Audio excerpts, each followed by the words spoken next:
아픈 아이를 키우는 엄마입니다. 저를 가장 괴롭히는 건 몇 년 전 들었던 말인데요. 그 친구는 아이를 데리고 수영장을 다니는데 같은 시간대에 장애아 수영이 있다고 했습니다. 그런데 장애아를 둔 엄마들이 너무 밝아서 놀랐다고 하는 이야기였습니다. 물론 그때는 제 아이가 너무 어려서 장애 판정을 받기 전이었는데 장애 판정을 받은 후 그 이야기가 계속 머리에 맴돌았습니다. 아픈 아이를 키우는 엄마는 밝으면 안 될 것 같다는 생각에 너무 힘들었어요. 제가 행복해도 되는 걸까요? 제가 웃어도 사람들이 손가락질하지 않을까요? 어떻게 하면 돌덩이같이 단단한 엄마가 될 수 있을까요? 질문자분 어디 계십니까? 네. 어머니 여기 계셨구나. 안녕하십니까? 안녕하세요. 세상에. 갑자기 분위기가 너무 네? 아니에요. 앞 얘기. 네. 네. 저는 읽으면서 오히려 되게 좋은 네. 내용이었다라는 생각이 일단 들긴 아니, 씩씩한 들었는데. 엄마의 기분이 네네. 나서 저는 오히려 좋게 들렸는데 지금은 많이 단단해졌어요. 그래요? 몇 년 전만 해도 네. 진짜 하루에도 몇 번씩 좀 무너지는 아이. 저희 아이가 지금 11살이거든요. 근데 판정을 받은 거는 초등학교 들어가기 전에 특수반에 가야 하기 때문에 이제 판정을 받았고 이제 그날부터 하루하루가 계속 무너짐의 연속.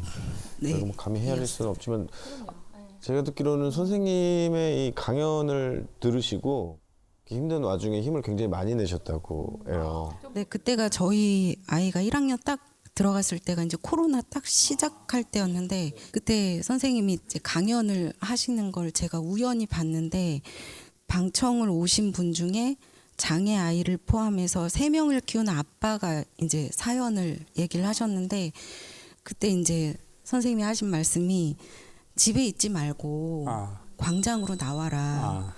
이제 근데 네. 그 말씀을 듣고 제가 많이 울고 한바탕 그렇게 울고 나니까 힘이 많이 났어요.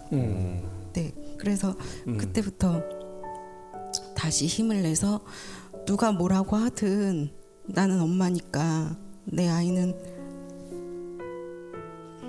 내가 지키고 내가 내 아이를 사람들 시선 신경 쓰지 않고 내가 강하게 잘 키워야겠다 생각했는데 지금도 한 번씩 내가 웃으면 사람들이 손가락질할까? 막 이런 생각 때문에 좀 한 번씩 무너질 때가 있어요. 그리고 사실 그때 한 번은 이제 여행을 갔었었는데 제 아내가 새벽에 다들 자고 있을 때 자기도 모르게 극단적인 선택을 하려고 했다고 아침에 일어나서 저한테 얘기를 하더라고요. 사실 이 사람한테는 제가 그 당시에 표현 안 했고 그 후로도 표현을 안 했었어요. 근데 저는 그때 진짜 억장이 무너지고 과연 이렇게 살 수 있을까? 내가 더 어떻게 해야 되나 그때 고민도 많이 했고 기도도 많이 했고 했는데 사실 그때는 답을 모르겠더라고요. 그거를 지금도 사실 답을 모르겠어요. 그거를 어떻게 해서 이 삶을 살고 또 아이하고 제 아내를 어떻게 이끌어 나가야 될지 그건 아직도 고민 중이고 아직도 답을 못 찾겠더라고요. 그거는. 갑자기 우리가 너무 큰 일들이 생기고 그러면 우리가 생각으로 생각이 정리가 절대 안 되는 것 같아요. 아버지가 장애가 있으셨잖아요. 귀가 안 들리셨는데 지금 돌아보면 아버지의 장애 자체가 문제는 아니었던 것 같아요. 근데 이제 그 문제에 대한 시선과 대처 방안이 더 큰 문제를 일으켰던 것 같아요. 저희 집의 경우에는. 일단 엄마가 아버지의 장애를 인정하려고 하지 않으셨고 그래서 장애가 아버지가 3급이시거든요. 근데 어머니가 등록을 늦게 하셨어요. 인정하고 싶지 않으셨던 것 같아요. 여러 가지 이유로. 사실 이거를 잡았으면 좋겠어요. 이것을 가능한 햇빛에 놓고 얘기했으면 좋겠는 거예요. 우리 가정 중에 장애가 있다는 건 가족 구성원들이 장기 레이스를 시작한 거잖아요. 장기 레이스를 시작해야 되기 때문에 무조건 보통의 경우보다 더 저희가 건강한 게 전 좋다고 생각해요. 그리고 이제 그런 소리들은 개소리라고 하면 안 되죠. 그런 소리들은 대꾸의 가치가 별로 없는. 근데 항상 그런 지나가는 새와 같은 소리가 앞으로 있을 거거든요. 근데 이 새가 그냥 지나갈 수도 있고요. 내 머리 위에 둥지를 틀 수도 있거든요. 근데 언제 둥지를 트냐? 내가 둥지를 만들어 놓으면 걔가 오더라고요. 근데 내가 내 마음에 그 둥지를 없애버리면 그 새는 지나갈 수는 있죠. 근데 그냥 지나갈 겁니다. 제가 전에 어떤 토크쇼를 할 때 그 토크쇼를 지원해 주시는 기업의 대표님이 끝나고 나서 저한테 가끔 이렇게 얘기를 하는 거예요.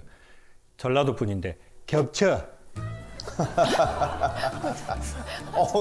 기 빠져. 말투가 원래 그러신 분이에요. 예. 겹쳐요, 김 교수님. 겹쳐. 내가 많이 들었잖아요. 그럼 이제 여기에 겹쳐 노이로제가 걸려요. 겹쳐.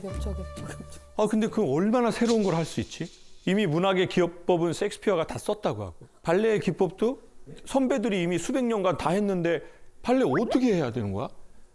뭐 그렇다고 제가 하면 이런 걸 할 수는 없잖아요.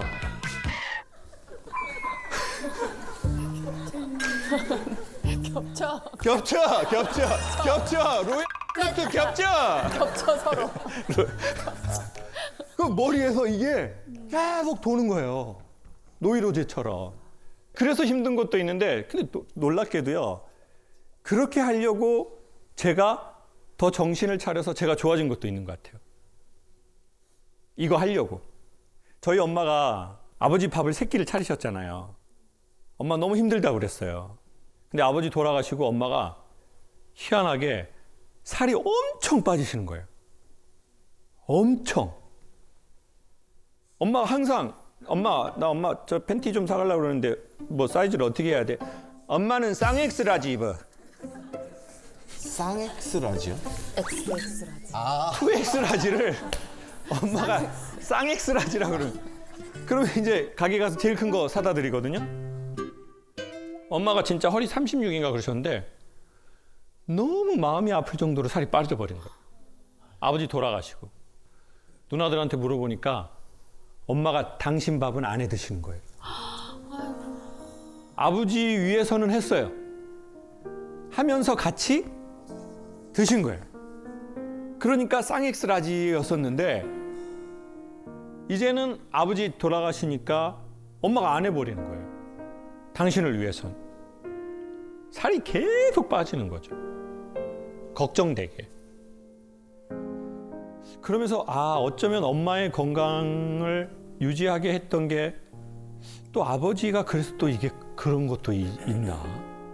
왜냐면 우리는 이런 게 있잖아요. 나를 위해서는 안 해. 근데 우리의 상황이, 우리의 환경이 이러니까 내가 해야 되니까 하는 것들도 있잖아요. 근데 또 희한하게 그게 또 나와 그 사람을 지켜주는 게 있는 것 같아요. 나만을 위해서면 나 건강 안 해. 근데 내가 내 아이 케어 잘해야 되니까 나 그 운동해야지. 그래서 내가 아이를 지켜준 것 같지만 아이가 날 지켰나? 왜냐면 나를 위해서는 안 하는 사람이 있으니까요. 근데 아내를 위해서면 하고, 남편을 위해서는 하고, 애들을 위해서는 보통 하거든요. 이랬건 저랬건 확실한 건 우리는 장기 레이스니까 엄마 아빠가 보통의 경우보다 더 건강하게 잘 지내야 된다고 생각해요. 건강은 굳셀 건 편안한 강이래요. 외적으로는 굳세고 마음이 편안한 상태. 건강기능식품 판매하는 사람 같네요. 그러니 몸에 좋은 것도 하시고 마음에 좋은 것도 하시고. 엄마가 웃고 더 메이크업도 하고 머리도 이쁘게 하고 옷도 좀 색깔 있는 거, 느낌 있는 거. 전 저희 엄마가 그런 거 입었으면 좋겠더라고요. 근데 이제 우리가 그럴 수 있잖아요. 아유, 내가 내 아이 지금 불편한 게 있는데 내가 뭐 엄마가 뭐 이쁜 옷 입고 화장하고 머리하고. No.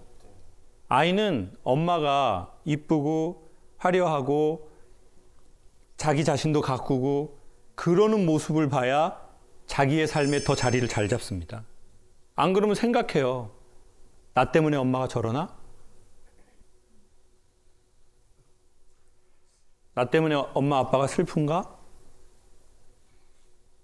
내가 없어져야 좋아질 건가?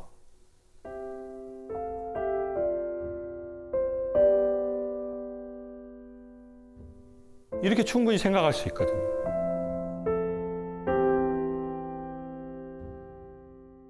그래서 엄마 아빠는 좀 더 옷도 지금 블랙 안 됩니다. 엄마 아빠 옷 이건 가격의 문제가 아니니까. 네. 아빠가 눈물이 터지네.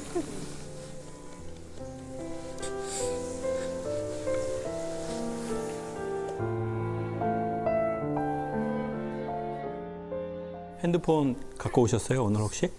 예. 그러면 저희 사진 같이 한번 찍으시죠.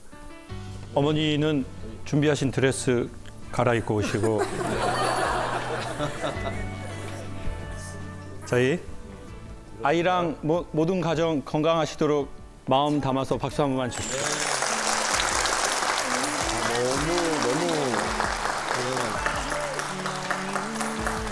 잘 나왔습니다. 한번 안아드릴게요. 네.